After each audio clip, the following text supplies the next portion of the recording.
Jeet media network ಎಂದೆಂದಿಗೂ ನಿಮ್ಮೊಂದಿಗೆ. ವೀಕ್ಷಕರೇ ನಮಸ್ಕಾರ. ಜೀತ್ ಮೀಡಿಯಾ ನೆಟ್ವರ್ಕ್ ಯೂಟ್ಯೂಬ್ ವಾಹಿನಿಯ ವಿಶೇಷ ವಿಡಿಯೋ ನೋಡೋದಕ್ಕೆ ನಿಮಗೆಲ್ಲ ಸ್ವಾಗತ.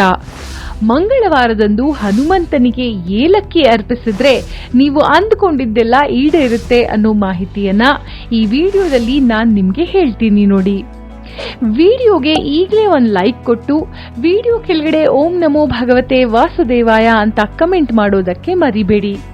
ಹಾಗೆ ವಿಡಿಯೋ ಕೆಳಗೆ ಇರೋ ಜಾಯಿನ್ ಬಟನ್ ಒತ್ತಿ. ಅಂದ್ರೆ ನೀವು ಜೀತ್ ಮೀಡಿಯಾ ಚಾನೆಲ್ ಮೆಂಬರ್ ಆಗ್ತೀರಾ. ಆಗ ನೀವು ಮೆಂಬರ್ಗಳಿಗೆ ಇರುವ ವಿಶೇಷ ವಿಡಿಯೋ ಮತ್ತು ಲೈವ್ ನೋಡಬಹುದು. ಮೊದಲಿಗೆ ನಾವು ಹನುಮಂತನಿಗೆ ಏಲಕ್ಕಿ ಯಾಕೆ ಅರ್ಪಿಸಬೇಕು ಅನ್ನೋದನ್ನ ನೋಡೋಣ. ಧಾರ್ಮಿಕವಾಗಿ ಹೇಳೋದಾದ್ರೆ ಹನುಮಂತನಿಗೆ ಪರಿಮಳಯುಕ್ತ ವಸ್ತುಗಳಂದ್ರೆ ತುಂಬಾ ಇಷ್ಟ. ಜ್ಯೋತಿಷ್ಯ ಶಾಸ್ತ್ರದ ಪ್ರಕಾರ ಏಲಕ್ಕಿ ಬುಧ ಮತ್ತು ಶುಕ್ರ ಗ್ರಹಗಳೊಂದಿಗೆ ಸಂಬಂಧ ಹೊಂದಿರುವಂತಹ ಒಂದು ವಸ್ತುವಾಗಿದೆ. ಹಾಗಾಗಿ ಮಂಗಳವಾರದ ದಿನ ಹನುಮಂತನಿಗೆ ಏಲಕ್ಕಿಯನ್ನ ಅರ್ಪಿಸೋದ್ರಿಂದ ಮಂಗಳ ದೋಷದ ಪರಿಣಾಮ ಕಡಿಮೆಯಾಗೋದಲ್ಲದೆ ವ್ಯಕ್ತಿಯ ಬುದ್ಧಿವಂತಿಕೆ ಮತ್ತು ಸಮೃದ್ಧಿಯೂ ಕೂಡ ಹೆಚ್ಚಾಗುತ್ತೆ. ಅಷ್ಟೇ ಅಲ್ಲ, ದೀರ್ಘಕಾಲದವರೆಗೆ ಮಾನಸಿಕ ಅಥವಾ ಆರ್ಥಿಕ ಸಮಸ್ಯೆಗಳಿಂದ ಬಳಲುತ್ತಿರುವವರಿಗೆ ಸಹ ಇದು ಸಹಾಯ ಮಾಡುತ್ತೆ. ಪರಿಹಾರ ದೊರಕುತ್ತೆ. ಹನುಮಂತನನ್ನ ಮೆಚ್ಚಿಸಲು ಏಲಕ್ಕಿ ಬಳಸುವ ವಿಧಾನ ಕೂಡ ತುಂಬಾನೇ ಸರಳವಾದದ್ದು. ಅದಕ್ಕಾಗಿ ನೀವು ಮಾಡಬೇಕಾದದ್ದು ಏನಂದ್ರೆ, ಮಂಗಳವಾರ ಬೆಳಗ್ಗೆ ಅಥವಾ ಸಂಜೆ ಸ್ನಾನ ಮಾಡಿದ ನಂತರ ಸ್ವಚ್ಛವಾದ ಬಟ್ಟೆಗಳನ್ನು ಧರಿಸಿ ಹನುಮಾನ್ ದೇವಸ್ಥಾನಕ್ಕೆ ಭೇಟಿ ನೀಡಿ ಸಂಪೂರ್ಣ ಹಸಿರು ಏಲಕ್ಕಿ ದೇವಸ್ಥಾನಕ್ಕೆ ಅರ್ಪಿಸಬೇಕು. ಏಲಕ್ಕಿಯನ್ನ ಹಾಗೆಯೇ ಅರ್ಪಿಸೋ ಬದಲು ನೀವು ಈ ಏಲಕ್ಕಿಯನ್ನ ತಾಜಾ ವಿಳ್ಳೆದೆಲೆಯ ಮೇಲೆ ಇರಿಸಿ ವಿಳ್ಳೆದೆಲೆಯ ಮೇಲೆ ಸುಣ್ಣ ಅಥವಾ ತಂಬಾಕು ಯಾವುದನ್ನು ಸೇರಿಸಬಾರದು. ಬದಲಾಗಿ ಲವಂಗ, ಏಲಕ್ಕಿ ಮತ್ತು ಗುಲ್ಕನ್ ನಂತಹ ಶುದ್ಧ ಪದಾರ್ಥಗಳನ್ನ ಮಾತ್ರ ಸೇರಿಸಿ ಒಂದು ಪಾನ್ ತಯಾರಿಸಿ ಈ ಪಾನ್ನ ಹನುಮಾನ್ ಪಾದಗಳಿಗೆ ಅರ್ಪಿಸಿ. ನಿಮಗೆ ದೇವಸ್ಥಾನಕ್ಕೆ ಹೋಗೋಕೆ ಸಾಧ್ಯ ಆಗದೆ ಇದ್ರೆ ನಿಮ್ಮ ಮನೆಯ ಪೂಜಾ ಸ್ಥಳದಲ್ಲಿ ಹನುಮಂತನ ವಿಗ್ರಹದ ಮುಂದೆ ದೀಪವನ್ನ ಬೆಳಗಿಸಿ ಏಲಕ್ಕಿಯನ್ನ ಅರ್ಪಿಸಿ. ಹೀಗೆ ಮಾಡೋದ್ರಿಂದ ಏನೆಲ್ಲ ಪ್ರಯೋಜನ ಸಿಗುತ್ತೆ ಅನ್ನೋದನ್ನ ನೋಡೋಣ. ನಿಮ್ಮ ಯಾವುದೇ ಕೆಲಸ ದೀರ್ಘ ಸಮಯದಿಂದ ಸ್ಥಗಿತಗೊಂಡಿದ್ರೆ ಅಥವಾ ನಿಮ್ಮ ಕೆಲಸದಲ್ಲಿ ಪದೇ ಪದೇ ಅಡೆತಡೆಗಳು ಬರ್ತಿದ್ರೆ ಈ ಪರಿಹಾರವು ಆ ಅಡೆತಡೆಗಳನ್ನ ನಿವಾರಿಸುತ್ತೆ ಮತ್ತೆ ನಿಮ್ಮ ಕೆಲಸ ಸರಾಗವಾಗಿ ನಡೆಯಲು ಸಹಾಯ ಮಾಡುತ್ತೆ. ಹನುಮಂತನಿಗೆ ಏಲಕ್ಕಿಯನ್ನ ಅರ್ಪಿಸೋದ್ರಿಂದ ಸಂಪತ್ತಿನ ಹೊಸ ಮಾರ್ಗಗಳು ತೆರೆದು ಬಡತನ ನಿವಾರಿಸಲು ಸಹಾಯ ಮಾಡುತ್ತೆ.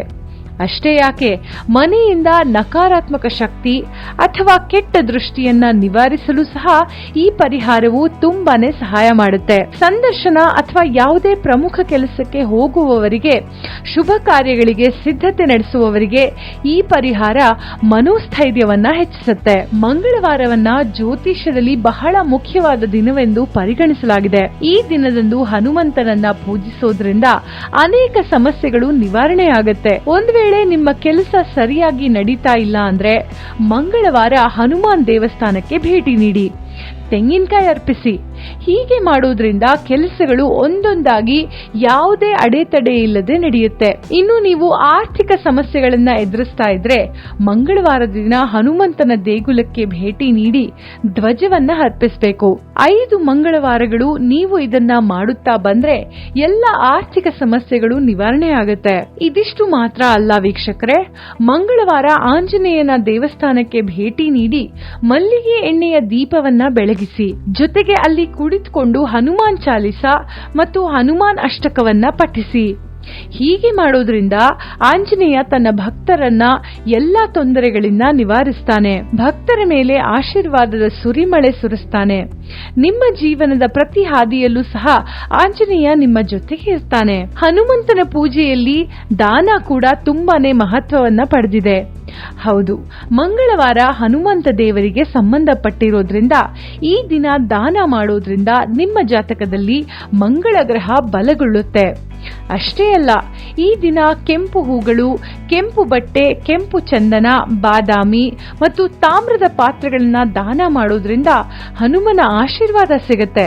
ಜೊತೆಗೆ ನಿಮ್ಮ ಧೈರ್ಯ ಮತ್ತು ಆತ್ಮವಿಶ್ವಾಸ ಕೂಡ ಹೆಚ್ಚಾಗುತ್ತೆ. ಹನುಮಂತನ ಬಗ್ಗೆ ನಿಮಗೆ ಹೇಳೋದೇ ಬೇಡ. ಆತ ರಾಮಭಕ್ತ, ತನ್ನ ಹೃದಯದಲ್ಲೇ ರಾಮ ಲಕ್ಷ್ಮಣ ಸೀತೆಗಾಗಿ ಗುಡಿಯನ್ನ ಕಟ್ಟಿದವನು ಹನುಮಂತ. ರಾಮನಾಮ ಜಪಿಸಿದ್ರೆ ಹನುಮಂತನ ಆಶೀರ್ವಾದ ಖಂಡಿತ ಸಿಕ್ಕೇ ಸಿಗುತ್ತೆ. ಅದಕ್ಕಾಗಿಯೇ ಹೇಳೋದು, ಮಂಗಳವಾರ ರಾಮನಾಮವನ್ನ ಜಪಿಸಿ. ರಾಮ ರಾಮ, ಶ್ರೀರಾಮ ಅಥವಾ ಸೀತಾರಾಮ, ಜೈ ಶ್ರೀರಾಮ್ ಹೀಗೆ ಯಾವುದಾದ್ರೂ ನಾಮ ಜಪ ಮಾಡಬಹುದು. ಇನ್ನೂ ಸಾಧ್ಯವಾದ್ರೆ ಈ ದಿನ ಹನುಮಾನ್ ದೇವಾಲಯಕ್ಕೆ ಭೇಟಿ ನೀಡಿ.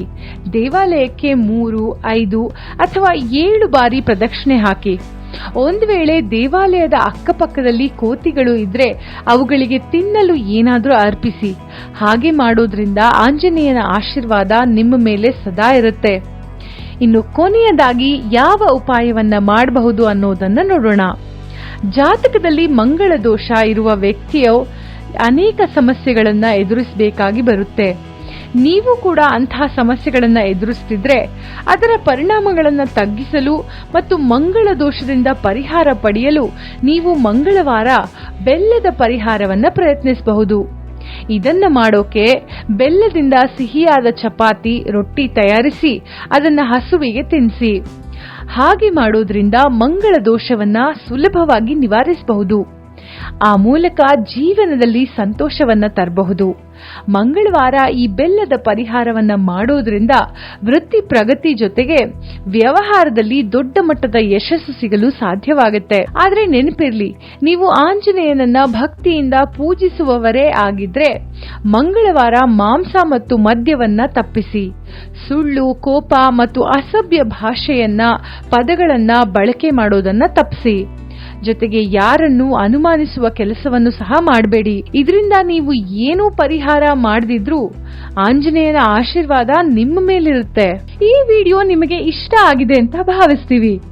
ಇಷ್ಟ ಆಗಿದ್ರೆ ಈಗಲೇ ವಿಡಿಯೋಗೆ ಒಂದು ಲೈಕ್ ಕೊಡಿ. ಅಷ್ಟೇ ಅಲ್ಲ, ನಿಮ್ಮ ಸ್ನೇಹಿತರು ಮತ್ತು ಸಂಬಂಧಿಕರಿಗೆ ಶೇರ್ ಮಾಡೋದಕ್ಕೆ ಮರಿಬೇಡಿ. ಜೀತ್ ಮೀಡಿಯಾ ನೆಟ್ವರ್ಕ್ ಚಾನೆಲ್ಗೆ ಸಬ್ಸ್ಕ್ರೈಬ್ ಆಗಿ. ವಿಡಿಯೋ ಕೆಳಗಡೆ ಇರೋ ರೆಡ್ ಬೆಲ್ ಐಕಾನ್ ಪ್ರೆಸ್ ಮಾಡಿ. ಆಲ್ ನೋಟಿಫಿಕೇಶನ್ ಒತ್ತೋದಕ್ಕೆ ಮರಿಬೇಡಿ. ಜೀತ್ ಮೀಡಿಯಾ ನೆಟ್ವರ್ಕ್ ವಿಡಿಯೋಗಳು ನಿಮಗೆ ಇಷ್ಟ ಆದ್ರೆ ಈ ವಿಡಿಯೋ ಕೆಳಗಡೆ ಇರೋ ಥ್ಯಾಂಕ್ಸ್ ಮತ್ತು ಜಾಯಿನ್ ಬಟನ್ ಪ್ರೆಸ್ ಮಾಡಿ ನಮ್ಮ ಪ್ರಯತ್ನವನ್ನ ಬೆಂಬಲಿಸಿ. ಜೀತ್ ಮೀಡಿಯಾ ನೆಟ್ವರ್ಕ್ ಸಮಸ್ತ ವೀಕ್ಷಕರ ಮೇಲೆ ಮಾತೆ ಮಹಾಲಕ್ಷ್ಮಿ ಆಶೀರ್ವಾದ ಸದಾ ಇರ್ಲಿ ಅಂತ ಹೇಳ್ತಾ ಇವತ್ತಿನ ವಿಡಿಯೋನ ಇಲ್ಲಿಗೆ ಮುಗಿಸ್ತಾ ಇದ್ದೀವಿ. ನಮಸ್ಕಾರ.